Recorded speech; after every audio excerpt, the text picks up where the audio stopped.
বাঙালির পুজো, বাংলার পুজো একটি উৎসবের আকার নিত।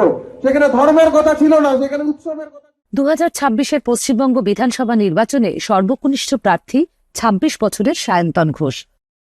পুরুলিয়া বিধানসভা কেন্দ্রে সিপিআইএম এর প্রার্থী তিনি। যে দলের প্রতিনিধিত্ব করছেন তাদের বিরুদ্ধে অভিযোগ তারা নাকি নতুনদের জায়গা দেয় না।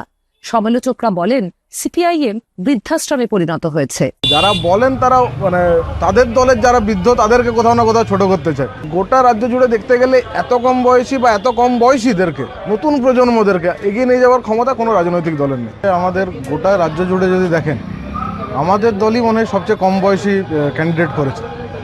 যা ক্যান্ডিডেট, শুধু আমি বলছি না, আমার মতন অনেক ছাত্র যুব যারা সংগঠন করছেন বা সদ্য ছাত্র সংগঠন থেকে বেরিয়েছে বা যুব সংগঠন থেকে বেরিয়েছে, প্রচুর নাম পাবেন প্রতিটি বিধানসভায়। জেনজিদের কি রাজনীতিতে অনীহা তৈরি হয়েছে? ইয়াং জেনারেশনের কিছু পার্টিকুলার সমস্যা আছে, মূলত স্কুলিংয়ের ক্ষেত্রে, কলেজের ক্ষেত্রে। তারা চোখের সামনে দেখতে পাচ্ছে এসএসসি দুর্নীতির কথা, টেট দুর্নীতির কথা, এগুলো ইয়াং জেনারেশনকে ভাবাচ্ছে এবং তারা এই ভাবনা থেকে পরিবর্তনের কথাটা ভাবছে কোথাও না কোথাও। 34 বছরের শাসনের পরে বিধানসভায় সিপিআইএম এর আসন সংখ্যা এখন শূন্য হয়েছে বলেই আজকে এসএসসিটা বন্ধ, শূন্য হয়েছে বলে আজকে টেট বন্ধ, পিএসসি বন্ধ, কলেজগুলোর অবস্থা খারাপ, স্কুলগুলো বন্ধ হয়ে যাচ্ছে, স্বাস্থ্যের অবস্থা খারাপ হয়ে যাচ্ছে। যতদিন শূন্য ছিল না ততদিন এগুলো পশ্চিমবঙ্গের মাটিতে ভালোভাবে চলতো।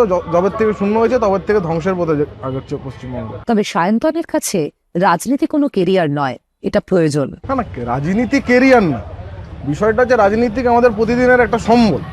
এবং আমার বয়সী যারা আছে, আমার বন্ধুরা, তাদেরকে আমি দেখতে পাচ্ছি তারা কাজ পাচ্ছে না, তারা ঘরে বসে থাকতে বাধ্য হচ্ছে, কন্ট্রাকচুয়াল কাজ করতে হচ্ছে। ধরুন বিটেক পড়ে এসে করে 5,000, 7,000, 10,000 টাকার কাজ করতে বাধ্য হচ্ছে।